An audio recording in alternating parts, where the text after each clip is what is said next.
মার্কিন president Donald Trump ক্ষমতা গ্রহণের পর বৈদেশিক সহায়তা নীতি নিয়ে কঠোর অবস্থান গ্রহণ করেন। তিনি বেশ কয়েকটি দেশের জন্য আর্থিক সহায়তা স্থগিত করলেও বাংলাদেশে আশ্রয় নেওয়া রোহিঙ্গাদের জন্য সহায়তা বন্ধ করেননি। ক্ষমতা গ্রহণের পর ট্রাম্প বেশ কিছু বৈদেশিক সহায়তা কর্মসূচি স্থগিত করেন, তবে রোহিঙ্গাদের জন্য মানবিক সহায়তা এর আওতায় পড়েনি। ফলে বাংলাদেশে অবস্থানরত রোহিঙ্গা শরণার্থীদের জন্য যুক্তরাষ্ট্রের সহায়তা অব্যাহত থাকবে। ২০১৭ সালের আগস্ট থেকে মিয়ানমার সেনাবাহিনীর দমন পীড়নের ফলে প্রায় ১০ লাখ রোহিঙ্গা বাংলাদেশে আশ্রয় নিয়েছে।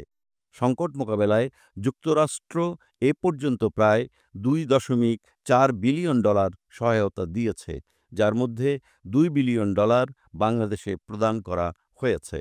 রোহিঙ্গাদের জন্য বরাবরই ট্রাম্প প্রশাসনের রয়েছে ভিন্ন নীতি। চীন ও ভারত ঘনিষ্ঠ মিয়ানমারকে চাপে রাখতেই যুক্তরাষ্ট্রের জন্য এটি একটি বড় হাতিয়ার হিসেবে ব্যবহৃত হয়েছে। বাইডেন প্রশাসনের পরেও ট্রাম্প রোহিঙ্গা নীতি থেকে সরে আসেননি। নোবেলজয়ী ডক্টর মোহাম্মদ ইউনূস ট্রাম্পের এই সিদ্ধান্তকে স্বাগত জানান এবং তাকে ধন্যবাদ জানান।